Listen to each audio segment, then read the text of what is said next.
Good afternoon, my friends.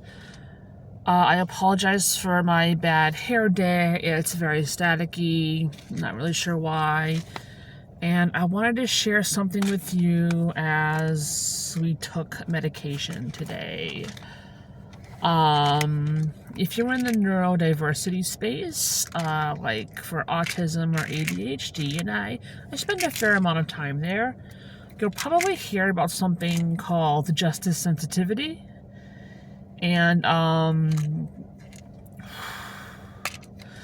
don't know the exact word for word definition, but it's basically the idea that people who are neurodivergent in some way are specially attuned to the idea of morality and justice and right, and they are very aware of social issues, and they're very aware of when things are going wrong, and they have this strong desire to stand up and do the right thing. And I believe that justice sensitivity is a real concept, but I don't think it's exclusive to people who are neurodivergent. And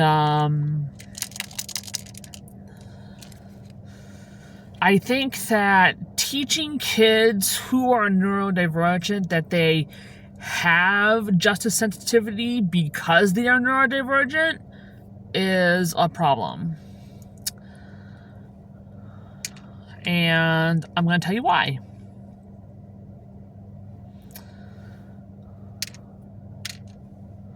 This pill right here is a Prozac. It is an antidepressant, SSRI. I actually don't take it for depression. I take it for OCD in the higher dose. Higher than what is typically prescribed for depression. And I do think it's helpful, but I think I may have progressed enough in my OCD journey that I may be able to drop this medication. And I'm going to maybe start talking to my psych about a safe withdrawal procedure.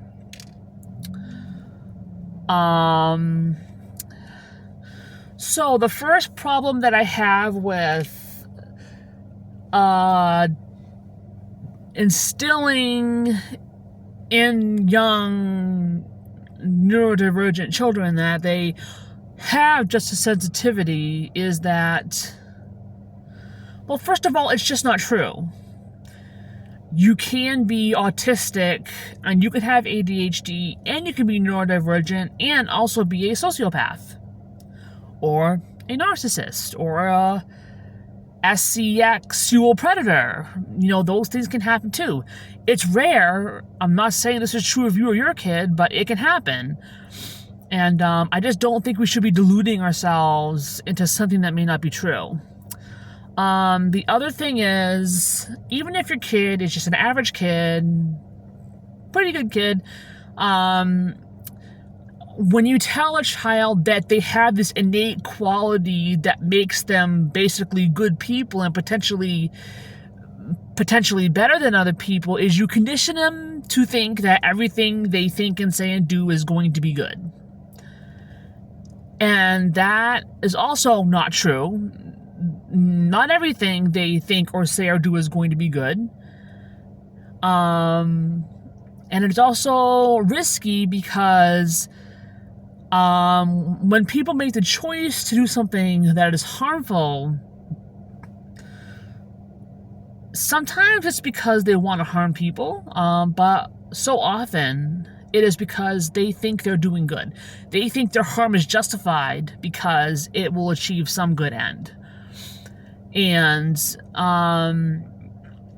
children who believe they have this innate justice sensitivity may be inclined to do things that are harmful because they believe it is for the right, the greater good, or that some justice will be achieved in the end. And that is a dangerous mentality to instill in young people.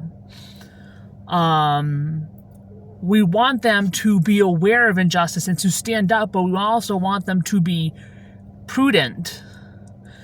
And we also want them to know when to pick their battles as well. And if you are neurodivergent and you know you did something that doesn't feel good, that looked like it hurt somebody, that you don't feel proud of, and you're being told that you have this justice sensitivity, that you're just this really good person that could never do that thing, it creates shame in that person. They don't think, I need to talk to an adult about what I just did or what I just said. I want to learn about this. I want to feel better. I want to make it right. Like, you can't have an honest conversation from that perspective if the only message you are receiving is that it couldn't have happened, you couldn't have done it because you're too good for that. And I say that as someone who experienced this. I was a really nice person, but I also did things that were mean because I lacked self-control, because I was developmentally immature, like all kids are, or because I just didn't know better or whatever. And it was hard to talk about what I did and how I could fix my friendships when they just didn't believe I could do it to begin with. And so I don't think we should be telling people that it's built into their wiring to be good or better than other people, whatever you choose to call it.